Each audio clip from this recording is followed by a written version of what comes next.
അതൊരു കപ്പപ്പുട്ടാണ്. അതിന് കയ്പൊന്നുമില്ലാത്ത നല്ല കപ്പ കിട്ടുമ്പോൾ നമുക്ക് ഇതുപോലെ ഉണ്ടാക്കിയെടുക്കാം.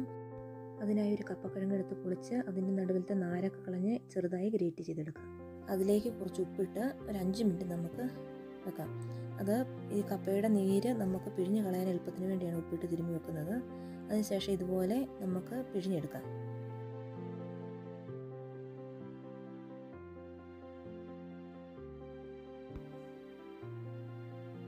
പിഴിഞ്ഞെടുത്തിരിക്കുന്ന കപ്പയിലേക്ക് കുറച്ച് വറുത്ത അരിപ്പൊടി, ലേശം ഉപ്പ്, തേങ്ങ. ഉപ്പ് കുറച്ച് ചേർക്കാവൂ. നമ്മൾ നേരത്തെ കപ്പയിൽ ഉപ്പിട്ടാണ് പിഴിഞ്ഞിരിക്കുന്നത്, അതുകൊണ്ട് അതിൽ കുറച്ച് ഉപ്പുണ്ടാവും. ഇട്ട് നന്നായി മിക്സ് ചെയ്ത് കുറച്ച് നേരം വെക്കാം.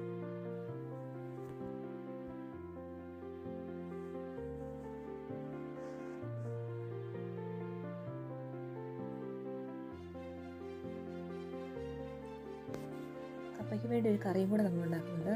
അതിന് ഉണ്ടാക്കാൻ പോകുന്നത് ചിക്കൻ ചുക്കായാണ്.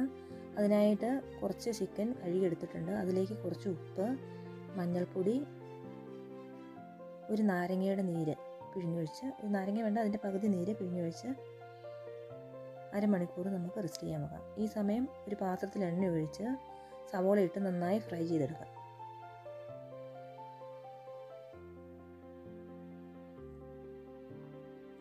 സവോള ഫ്രൈ ആയിട്ട് വന്നിട്ടുണ്ട്. ഇത് നമുക്കൊരു പാത്രത്തിലേക്ക് കോരി തണുക്കാൻ വേണ്ടി നന്നായിട്ട് നിരത്തി എടുത്ത് മാറ്റി വെക്കാം. ആ എണ്ണയിലേക്ക് തന്നെ കുറച്ച് ചെറുതായി അരിഞ്ഞു വെച്ചിരിക്കുന്ന വെളുത്തുള്ളി, ഇഞ്ചി, പച്ചമുളക് ഇട്ട് നന്നായി വഴന്നു വരുന്നതിന് ശേഷം കുറച്ച് തക്കാളി അരി കളഞ്ഞ് വേണം എടുക്കാൻ, അതും കൂടി ഇട്ട് കുറച്ച് കറിവേപ്പിലയും കൂടി ഇട്ട് നന്നായി വഴന്നു വരുമ്പോൾ അതിലേക്ക് മുളക് പൊടി, കാശ്മീരി മുളക് പൊടി, മല്ലിപ്പൊടി,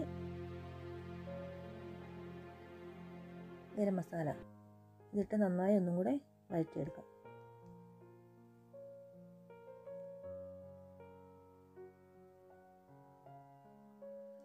അരപ്പൊക്കെ നന്നായി മൂത്ത് വന്നിട്ടുണ്ട്.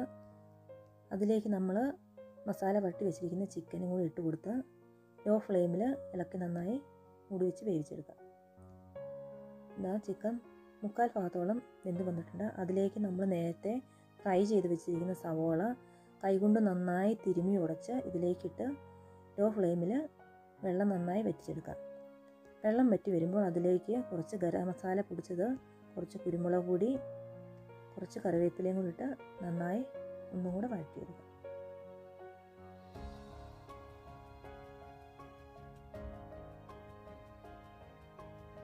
വെള്ളമൊക്കെ നല്ലപോലെ വറ്റി നമ്മുടെ ചിക്കൻ ചുക്ക റെഡിയായി കൊണ്ടിരിക്കുകയാണ്.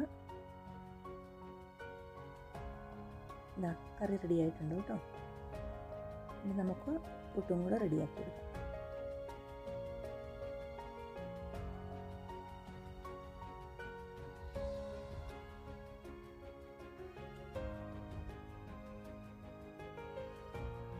പുട്ടും ആവി കയറ്റി റെഡിയാക്കി എടുത്തിട്ടുണ്ട്. പുട്ട് നമ്മൾ സാധാരണ ഉണ്ടാക്കുന്ന പോലെ തേങ്ങയിട്ട് അതുപോലെ തന്നെ ഉണ്ടാക്കിയാൽ മതി. ഒരു കാര്യം മാത്രം ശ്രദ്ധിച്ചാൽ മതി, കപ്പ കയ്പില്ലാത്ത കപ്പയായിരിക്കണമെന്ന് മാത്രമേ ഉള്ളൂ. ഇഷ്ടപ്പെട്ടാൽ നിങ്ങൾ നിങ്ങളുടെ ഫാമിലിക്കും ഫ്രണ്ട്സിനും ഒക്കെ ഷെയർ ചെയ്ത് കൊടുക്കണേ. പെട്ടെന്ന് തന്നെ നമുക്ക് ഈസി ആയിട്ട് ഉണ്ടാക്കിയെടുക്കാം.